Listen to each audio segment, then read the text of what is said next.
Great, everybody. Welcome back to another episode of Community Impact. Um, I am one of the hosts today and am joined by Sarah Goodell and Vince Jeffrey A. Whitaker. Um, and how are you two today? All right, then. So, I guess our listeners are here and we're ready to get going.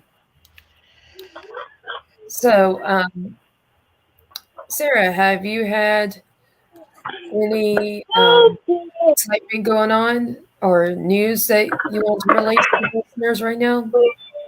Everything that I've been doing as of late has been extremely stressful and were not positive. So, unfortunately, not. But I am a co-host on an up-and-coming show that is going to be helping veterans with PTSD issues. A friend of mine, as well as a couple of friends of his, have gotten together and started to do game streaming to help veterans deal with their PTSD issues. So, are these veterans your ideal guest speakers, listeners, or both? Both, actually. I would love to see more people get involved with the program, as well as those who could be um, also be, yeah. Okay, so has this started? Do you have a place to refer I veterans? do. If anyone wants to get involved, they can uh, tweet Mr. Geister, Alexander Tambasha, at Geister1819 on Twitter, and I'll put that in the chat for you How do you as well. spell Geister or Deister? Geister is Geister 1819, and he is very active on Twitter, and he would be more than happy to give people more information. So, listeners, it's actually the @ symbol first, and that's his tagline or tag name, as we sometimes call it on Twitter. You said Yes. so at GEISTER 1819. Correct. And that's for veterans to be either guest speakers or listeners, but that's where they can find him. Absolutely. So, and if someone is interested in playing a game that they don't have, the guys will make sure that you get a copy. A game? Is that what I heard? Yes. If someone is interested in playing a game that they don't have, that person doesn't have, the guys will make sure that everyone who wants to play gets a copy. Are you talking about like video games or like app games or what kind? These are, they do Minecraft Dungeons, they do Destiny, they do all kinds of different games from PlayStation to computer games. So it's a wide variety of different types of games. Yes, there's basically something for everyone. Well, my big announcement that I'm going to make today, for those of you who know my name, Jennifer A. Whitaker, the author, as of May 27th, 2020, 2022, I mean, the pandemic's still here.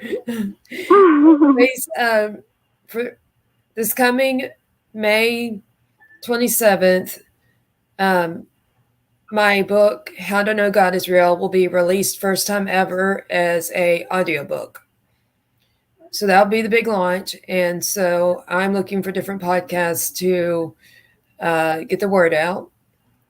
I'm not a veteran, but I do have PTSD, Sarah. So I'm probably off your list, but I'll be featured on one that I'm not sure what it's called, but the first Friday of June, I'm scheduled to be on a podcast with Stephen Green, who has a tutoring company and a few other companies in the Pennsylvania area. I'm not sure which metro area, but it's in Pennsylvania. Mm-hmm. So I'll be on that. In addition to, as both of y'all in the room know, and listeners are not aware of, I'll be starting my own podcast as well, just like you, Sarah, but mine's a little bit younger in the startup process. But I'll be making another big announcement after it actually launches and give out the name. Well, that is exciting news. Congratulations. Thank you. This book that's an audiobook isn't just first time for it to be released as an audiobook, but it's my first audiobook ever made. Awesome. So it's a big like mile marker for me. For sure. What have you got going on, Miss Emily?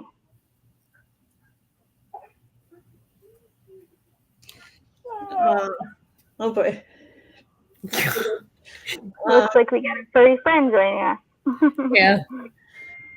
My emotional support animal. So I think the biggest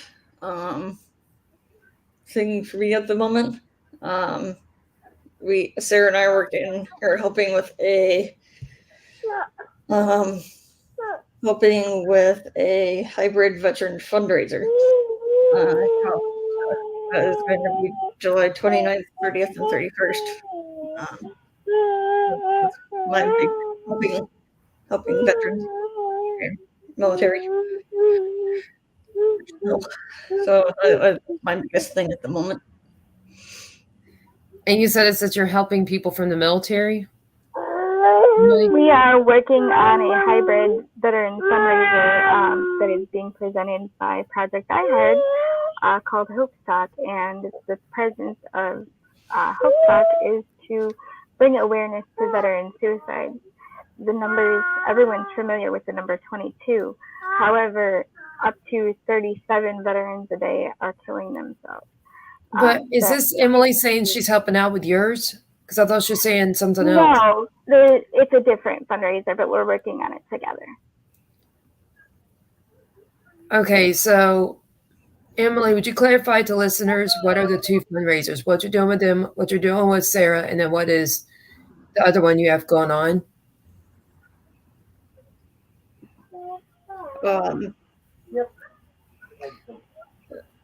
The one with Sarah is the HopeStack one.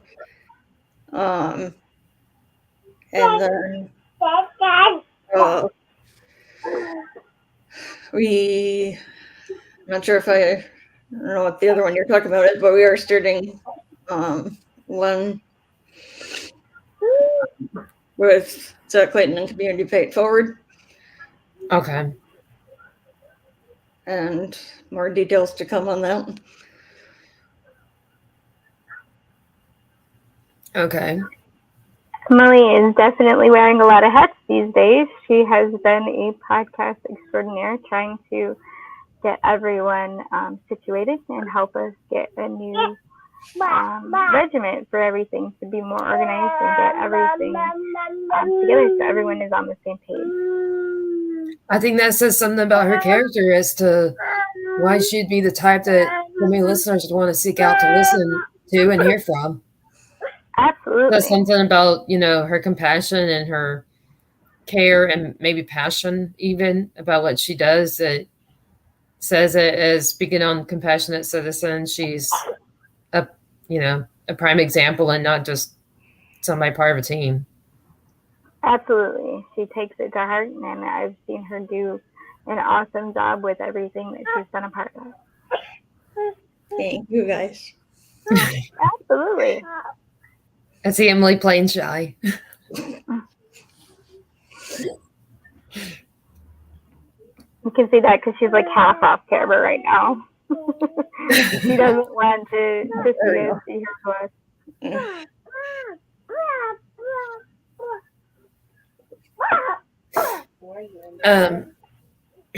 So my other big news is that in the month of June, but no exact date known yet, but by the end of June, the book Secret to Success, The Evolution of Public Education in the Workforce will be released in print, like as paper copies, and also as an ebook. Right now, what's underway in becoming an audiobook is dealing with autism that has already been out for 3 or 4 years as a print and ebook, but this they were estimating to be mid-July to late July when it actually hits the stores, the Google, like Amazon Audible or the Google's book app and all the other major outlets.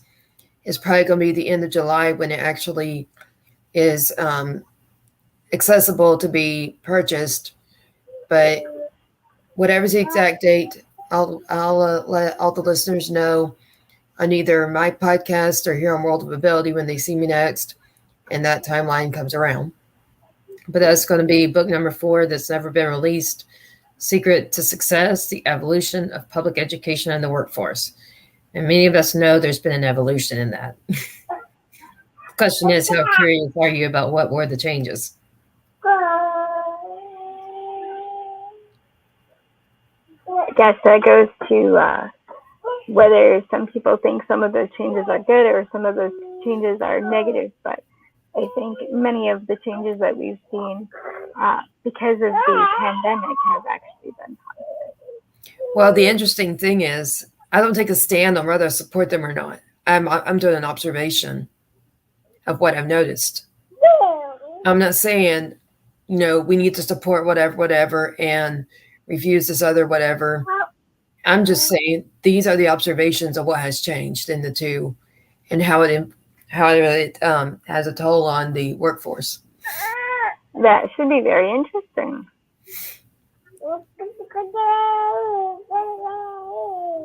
And then while I'm working on that one, as far as my graphic designer doing the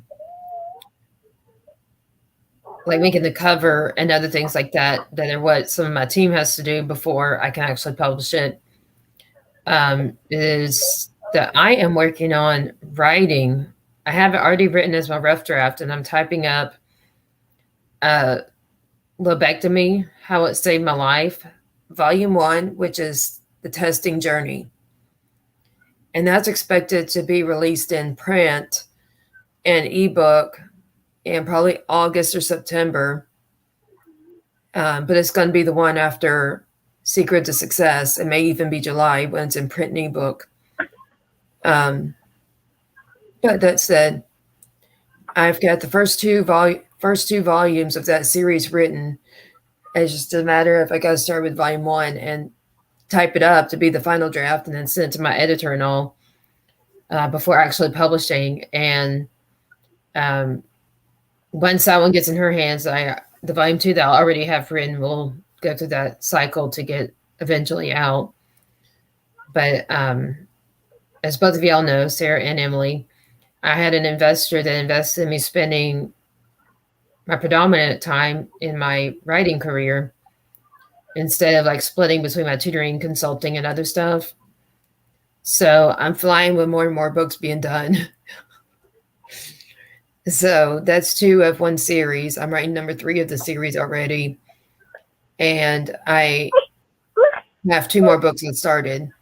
One book that started back in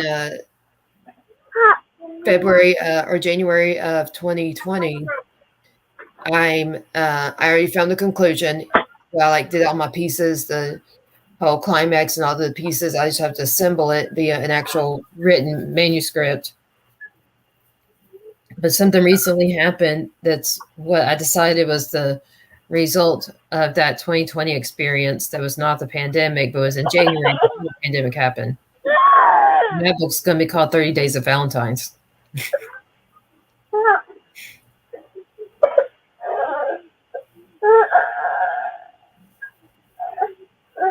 That seems like it might be a potentially interesting topic as well, especially going forward and teaching people the lessons that we've learned as a result of all of this craziness. The craziness, and I think even like how compassionate citizens about, caring for and being compassionate about one another.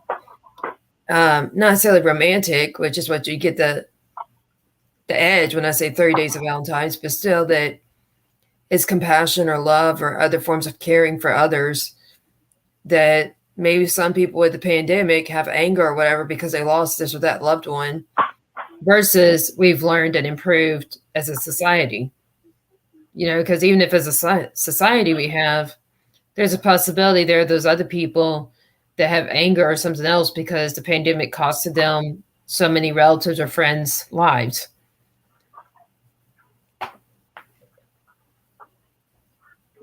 I think it's definitely impacted each and every one of us a little bit differently. Well, and I talk about anger because, a lot of times when bad things happen, we react as either being better or bitter.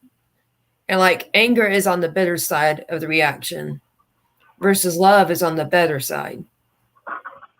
So different people react to the same thing in different ways, whether it's spiritually or it's mentally or it's emotionally or, so many different aspects of who we are. Because so many people react different. And even if there's a trend of the majority, there are so many that are different and could be 5 other ways that these different people reacted that just wasn't the trend. Like you said, I think so many people interact differently and have a tendency to react to things differently that we've all had our own individual experiences as a result. Yeah, and even before the pandemic, we just said our lives still had different experiences, mine from yours from Emily, but still, even without the pandemic, that was like a mutual ground that we all experienced. We still all had our own unique experiences without anything big, major, and global happening. How would you say that How would you say that your experiences have colored the way that you look at community impact since 2020? What was your question? How would you say that your experiences with the pandemic have colored the way that you look at compassion or community impact since? Well, I mean, this podcast wouldn't have even been an open door for me to co-host if it wasn't for the pandemic. Because before the pandemic, my tutoring company was my livelihood. And then I spent 2020 going through different operations and stuff related to my epilepsy, in 2019 being declared one of the worst 30 cases in the country because of how frequent I had the seizures, migraines, and other neurological issues. So the pandemic led to my parents working from home, that led to me being able to go through the journey to get my surgery. But if it wasn't for the results of my surgery, I wouldn't have been able to work at all, versus how the risk was that I would end up not able to read or talk another day in my life after surgery. That was a 30% chance risk I took of getting the surgery done. And as a result, I ended up developing more talents. And my neuropsychiatric evaluation showed that actually I was smarter in 3 different areas as a result of the surgery, even though they took out a piece of my brain.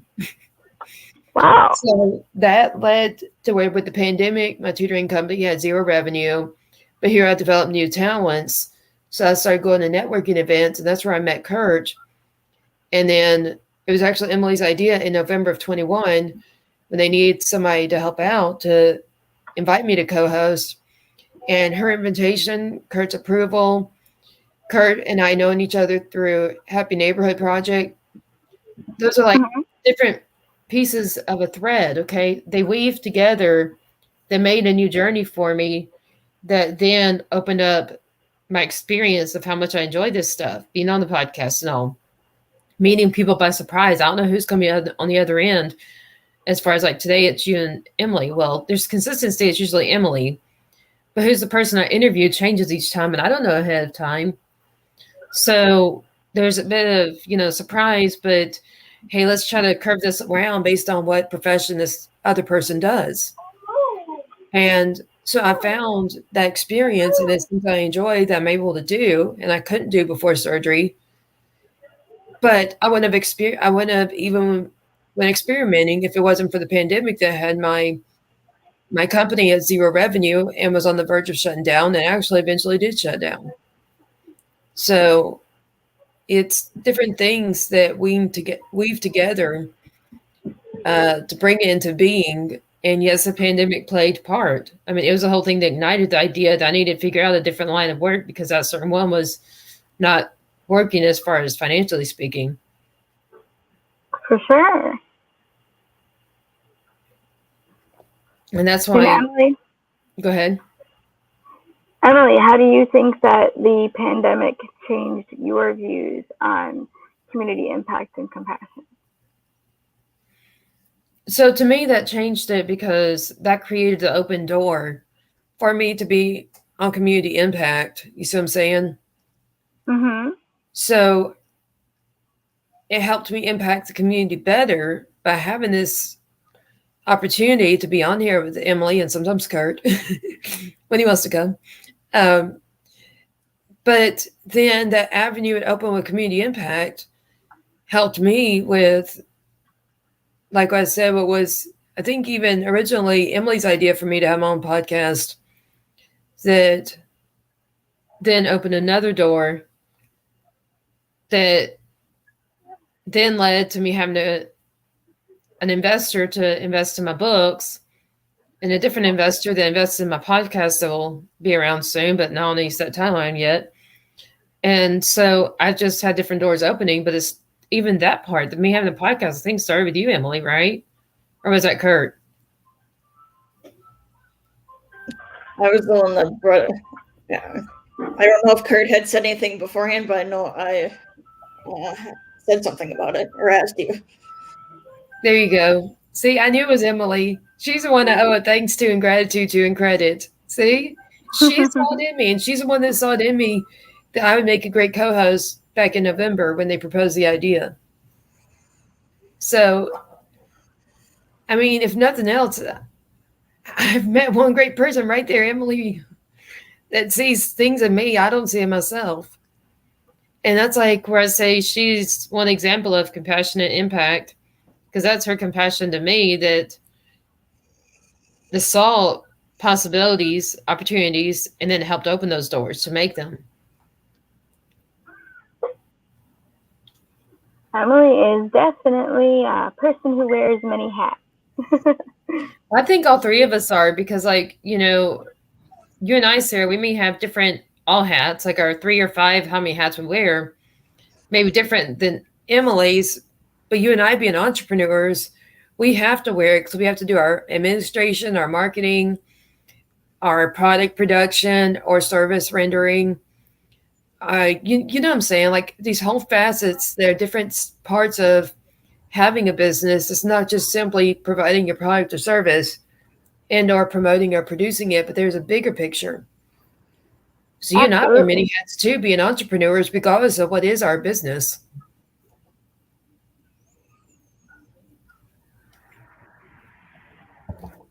There is definitely a whole lot that goes into having your own business and trying to be a little bit of a philanthropist as well. I like to give back to my community as much as I possibly can. Yeah, and you know, something my therapist pointed out to me is that I find my fulfillment in helping people. So the way I have 8 different trades or professions, she says they all center around the fact that I like to help others. Absolutely. And so I've got to say that's probably the particular area where I'm the most compassionate. And that may not be a compassionate impact, but it's still where my compassion impacts the community. Because my compassion of doing all these things for them and my skills to do these 8 different trades, I provide opportunity, whether it's jobs or it's somebody to help the kids do better in school, or it's to write a book for somebody to read. Or, you know, I could go on, but you get the general gist. Mm-hmm.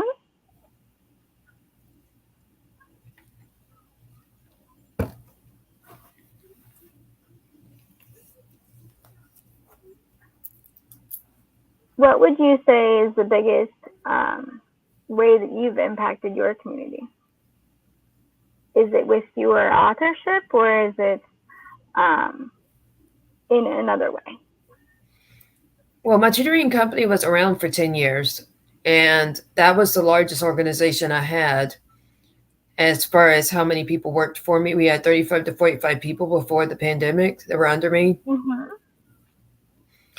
And so we were considered, I mean, we were still a small business, but we were pretty large for being a small business versus one that only has like 5 or 6 people, or maybe even only the owner, right? Yeah. So that had to do with we had such high demand for our tutoring that I had to hire other tutors to work under me, and I couldn't render the service to all my clients. So it just, I would say that if I had that many clients, I had to have that many people doing the job for me, that was probably the company I had that had the biggest impact, and the service I provide, and one of my professions where I had the biggest impact on my local community. Because being more people, more clients, it was probably a bigger impact as far as how many people were impacted. The students, their families that then saw them do better in school or to pass a certification to get a job, or whatever, the people that's around the small world around each client.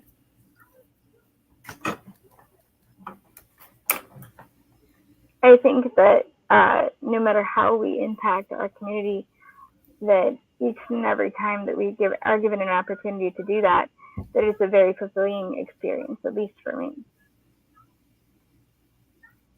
Yeah, I think in any job we do, the ultimate thing needs to be that we do something we're passionate about, because we will deliver better quality of whatever product or service that we're rendering, or entity like a company or management of somebody else's company or whatever, when we're passionate about that role or the product or the service. Absolutely.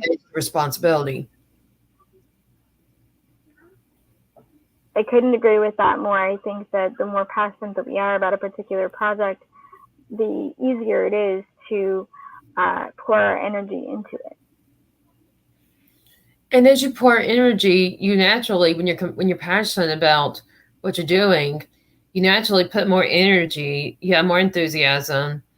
So you even, since you enjoy it and you have more enthusiasm, you do a better job than you would if it was something you didn't like.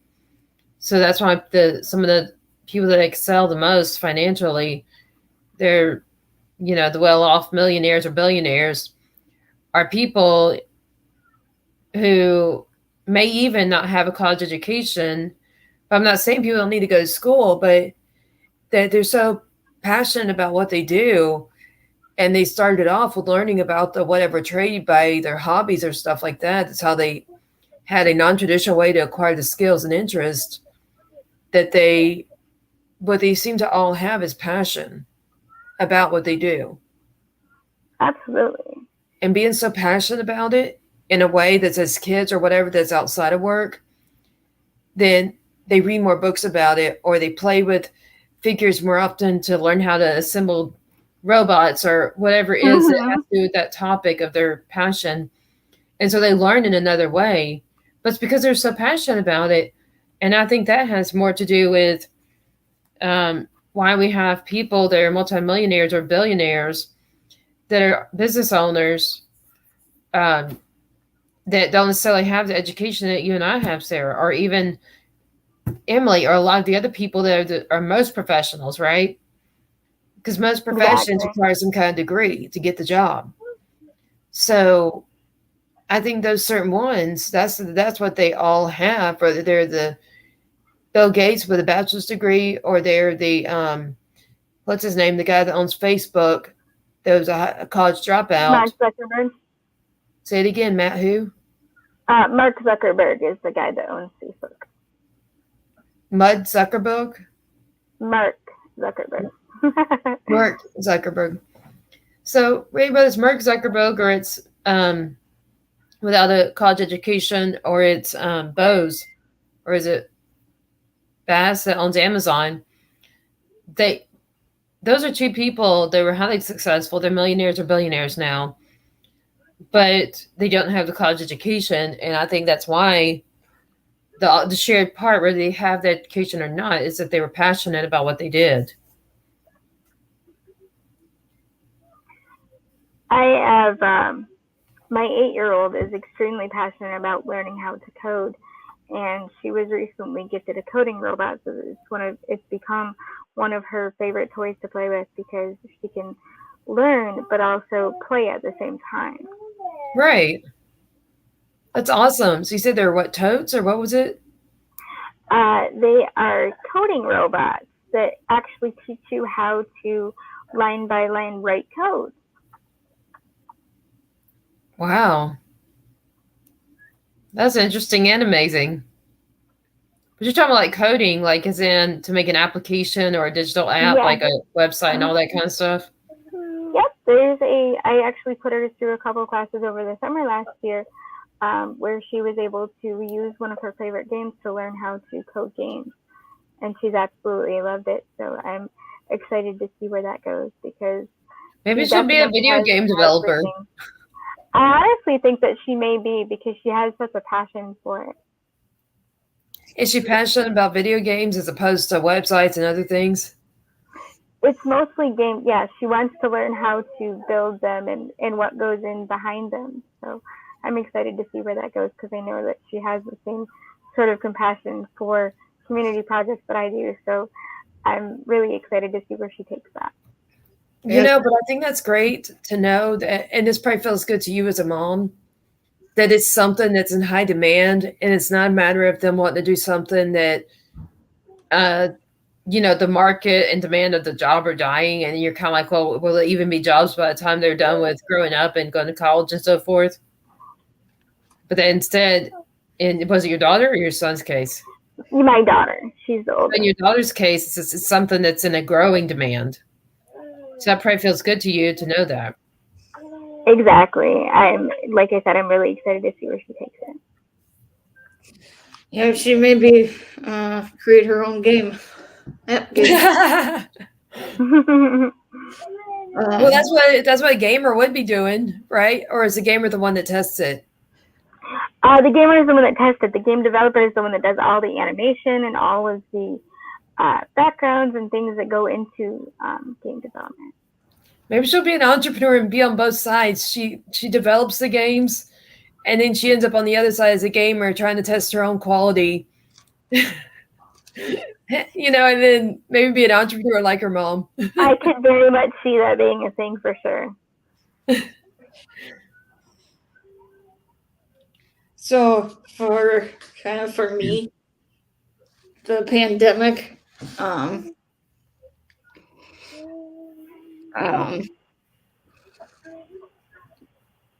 if it wasn't for the pandemic and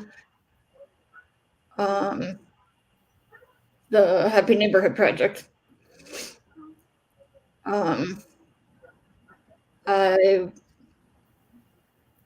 sure I do not. That was a good story. And so it's been good that way.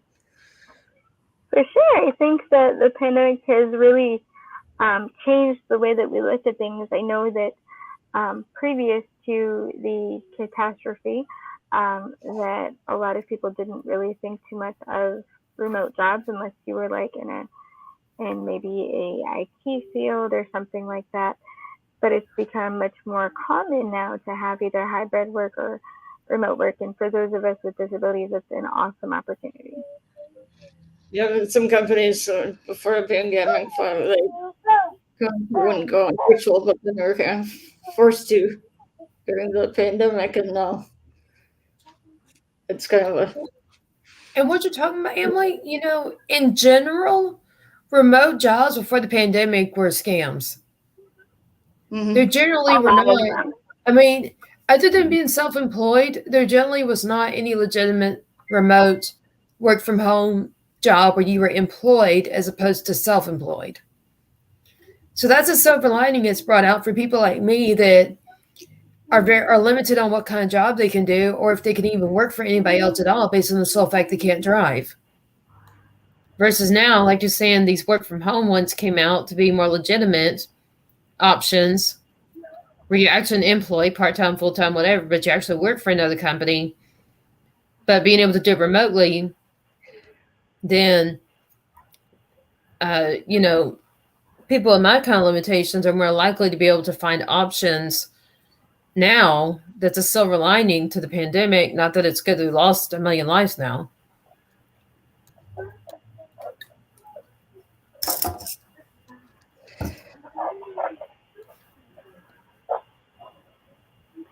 Personally, I definitely look at it as a silver lining sort of situation. It's terrible that we've lost so many people across the nation and across the world, but it's definitely taught us a lot of things, including compassion for other people.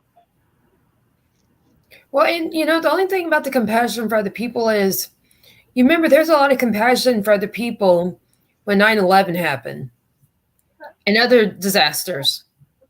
But they faded, and then people went back to their old ways. And so that's the trend, at least in the US. I don't know about globally. So maybe people are more compassionate. But my question is, how long will that stay around once we're out of the pandemic? Versus that That's same. a really good question. But you get my proposal? That's what happened at 9/11?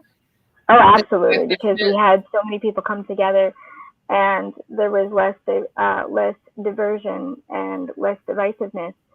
And now we're right back where we were previous to that, with so much divisiveness. And for me personally, I've always been a very compassionate person. I've always been a very giving person. So not much has changed there in terms of my experiences, but I've seen people go from very supportive, very compassionate people to the other end of the spectrum very quickly. Yeah. I'd agree with you. I mean, mine are different experiences, but same ultimate point. Like, see, you just, when you're saying that, and I'm just now saying that I agree with your point, I was just thinking, I used to not be able to go to church. I mean, for a lot of people, they know I'm a Christian because I wrote the book, How to Know God is Real, the series. Okay. But I used to, yes, I've always been strong in faith, been saved as far as a Christian since I was 7. So I'm very instilled with the Bible. But as far as before the pandemic, I couldn't go to church because I can't drive. And since the pandemic, since there's been so many more of these virtual things, different events like virtual trade shows, virtual conventions, virtual, not just podcasts and stuff that can only be done virtually, but this trend of where more things are available virtually, that there's now a ministry that's based out of Dallas, Texas. That's well known. I'm in the Houston, Texas area. So it's not local, but it's not far away as far as on the other side of the globe or something. And I can go to their Bible study and worship and everything else regularly. And the Bible study that happens right now, it's Mondays at 10 a.m. when a lot of people are at work, but a lot of us are on disability or entrepreneurs or other people that have our own schedules that attend. But I can go to her Bible studies now. And there's other ways like that. There were other silver linings that were outside of the workforce, but there's still silver linings of the pandemic. Absolutely. I don't think that a lot of people, a lot of people might take that for granted, being able to drive, being able to get out in the community, more so than, your average person. I know as a disabled person who no longer drives myself, that those opportunities weren't necessarily available to me as often as I would have liked pre-pandemic. But like you said, now that everything has gone virtual, there are much more opportunities, and it's opened so many more doors to be able to participate in community activities. And you know what's caused community activities to go up as well? And I mean this both in and out of the workforce. Okay. And that's how, with so many jobs going virtual, like what we've been kind of circling this conversation about, okay? More jobs going virtual, work from home, or even virtual where you can work from anywhere because you're doing accounting or something where they don't care if you have background noise and you're like me at Starbucks doing it, right? But still, whatever is that virtual or remote job, that now, um, because of that demand and more employers going that way, they have lower overhead costs because so many of them are doing away with their buildings that were like for administration or other just offices, as opposed to being a grocery store, and they have to keep the building to have the groceries for people to shop. But like a lot of those are professional things, like BP, oil and gas company. They sold one of their buildings that was purely offices, and their people are that used to be in there using those different offices are now 100% remote. So they're getting lower overhead costs as far as the business cost because they no longer need buildings for at least work that can be done remote. Like a grocery store still has to have that building, but something like BP gas station, the gas station has that building, but the corporate office I'm talking about, well, they're all people doing administration or fundraising or accounting or all these other things that can be done remotely with computers now and from home. So those certain types of companies in those industries or the offices have lower overhead because they don't have to have a building now. So they don't have the electric bill, the rent, or the mortgage, or et cetera. So they have higher profits on the same sales or revenue, which in the end could produce more opportunities because they could afford more employees. Or they could just have a bigger income, and that's at their discretion. But that'd still be, win-win in different sides of the story. I think that also opens up an opportunity for those companies to hire a more diverse workforce as well, being that they can hire people to work from home and they don't have to worry about, coming into the office or anything like that. I think that's true. That probably opens more doors for people like you and me that are disabled. Like the ones that can't drive but have the skills. Well, if you let me do it from work, if you do it from home, then yes, I can fill your need of whatever role because I have the skills. I just simply couldn't before pandemic because I couldn't drive, kind of idea. Using a general Right. I, my example being I for anybody in our situation. But for that same reason, I think it's a lot harder now to get disability. I would think so, probably, especially with so many people having those opportunities open to them. It probably became a little bit more difficult for certain people to obtain benefits for sure. Yeah, because they would have more job opportunities as long as they're in one of those many professions that can be done remotely. That having a condition like yours and mine, whatever's yours, but mine being the epilepsy mostly, that's why I can't drive, would be that alone would say, well, you don't have reliable transportation. And at least pre-pandemic, all employers required that one thing. Whether you were driving to an office or you were driving to the store to work as a cashier. Right. And so that probably makes disability harder to get because I think if I filed mine after the pandemic, they'd probably be fighting me and say, no, you can do this podcast you're doing. You can do all these other things versus what was my reality before the pandemic based off what we're talking about,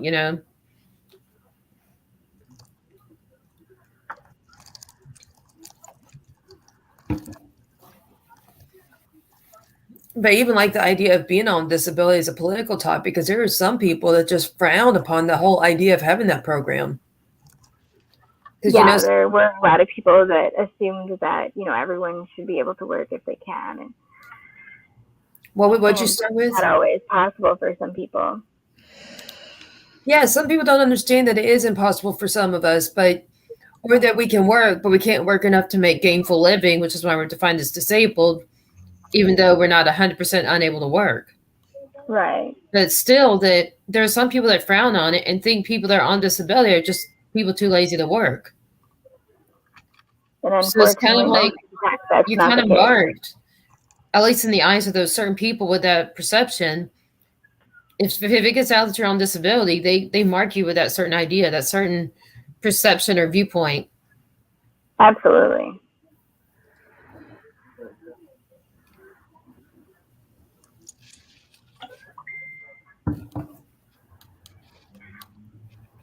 What are your thoughts on the topic before we end, Emily?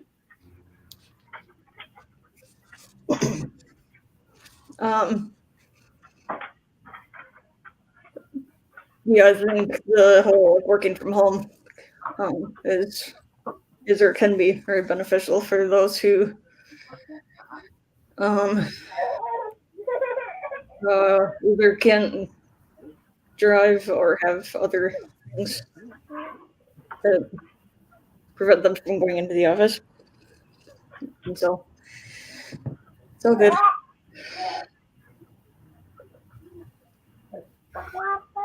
I think this has been very interesting, and we kind of like hit what's probably a concern and or topic of interest that we didn't. I don't think you and I, Sarah, intended this topic, but I think it's very key and probably interesting to our listeners because of the way that community impact tries to, as part of World of Ability, that tries to reach out for people to people that have different disabilities and to encourage them to seek some kind of work and trade. Mm-hmm. I think we kind of brought some awareness of what could be opportunities for types such as remote work from home, whatever, that's an idea that for those that may not necessarily watch the news, they may not have been aware of how there's so many jobs now that can be done remote and so forth. That's where I think you and I, Sarah, unintentionally hit a certain target to help them with that goal, which is what World of Ability is all about. I think that we unintentionally did that for sure, and Mm-hmm. I hope that we have to raise awareness for the fact that there are, more remote opportunities for people, no matter what their skill set may be. There's almost something for everyone. And you say that there's almost something for everyone, and I think that's more so true now that it's remote, because that means if I wanted to work for you, you don't have to be local to me for me to take that job.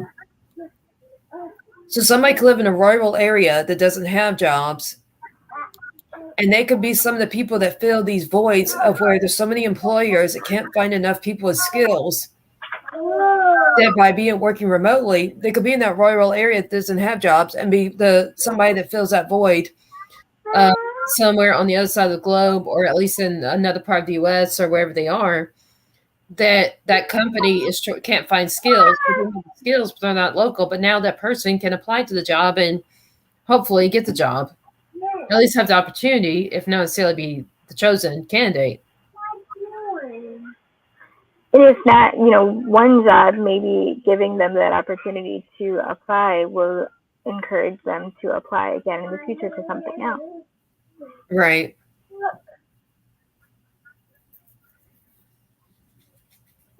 This has been very interesting. It indeed has.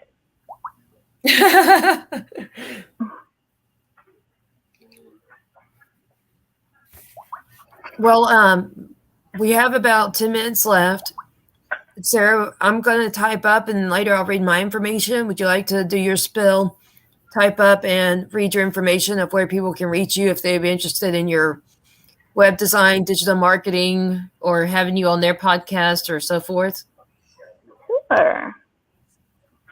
The best place to reach me is on LinkedIn, and you can find me under the username Autumn Dahlia, and I'll put that information in the chat for everyone as well.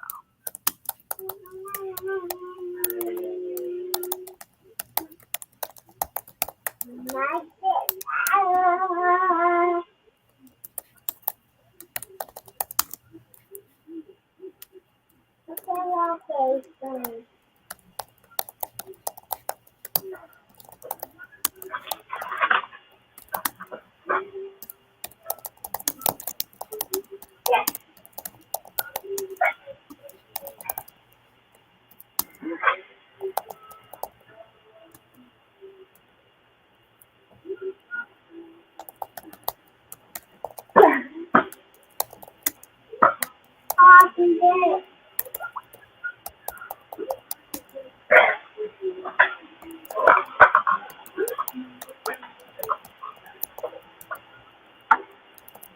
right, everybody.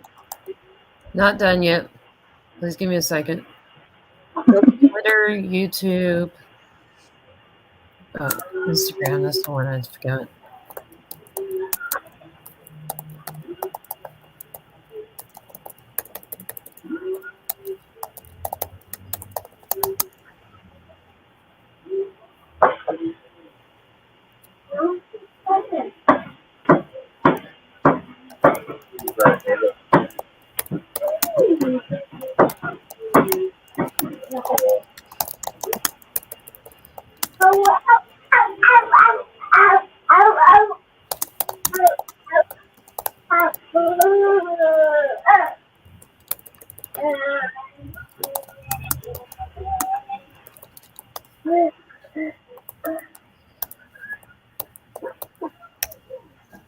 All right, everybody. So Sarah gave you her information. And as many of you may know, I'm co-host / author Jennifer A. Whitaker. You can find my books and more that I do by going to Jens, JENNS, booksandmore.com. You can follow me on Facebook at Books by Jennifer A. Whitaker. Follow us on YouTube at Books and More by Jennifer A. Whitaker. Just search the company name and you'll find my YouTube page. And on Twitter, we are at Jen's Books, the letter N, More. On LinkedIn, we are Books and More. That's the word and. More by Jennifer A. Whitaker. Instagram, we are at Jennifer A. Whitaker Books. You can order your books on our website or call or text us for wholesale information at 346-439-8393. Emily, is there any other information before we close?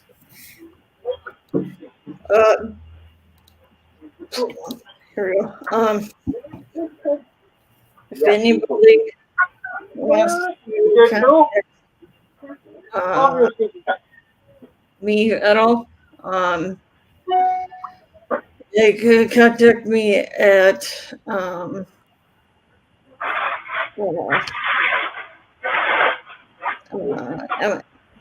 Emily Gulmer at iCloud.com.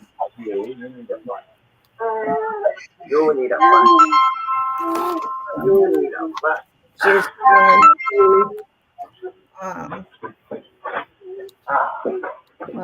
any words, either of you? I just wanted to take a quick moment and remind everybody that if they're interested in finding out more about the hybrid fundraiser that Emily and I were talking about earlier today, or if they would like to donate or become a sponsor, you can grab more information at projectdiehard.org. At where.org? I couldn't make it out. Projectdiehard.org. Projects I Heart. Is that right?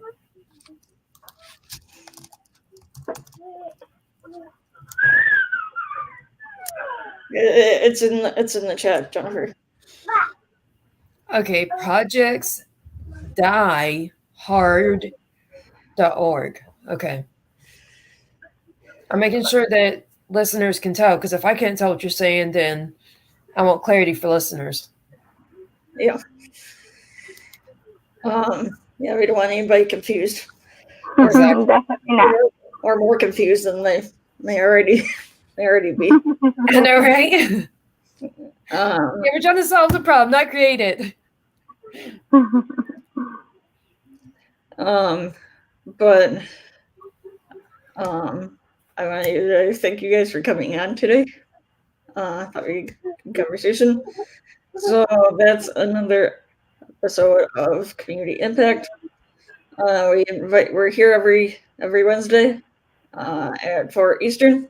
I'd like to invite you to join us back next Wednesday. I'd like to thank our sponsors for giving us the opportunity to be on air today and for helping support our goals. I'd also like to thank our production team for ensuring that the show went smoothly today. And if you'd like to see more episodes brought to you by IMpACT, our social media channels, and please comment, share, and subscribe to the YouTube channel. Until next time, everybody. Is the fish dead? Stay healthy, stay happy. Is the wizard dead?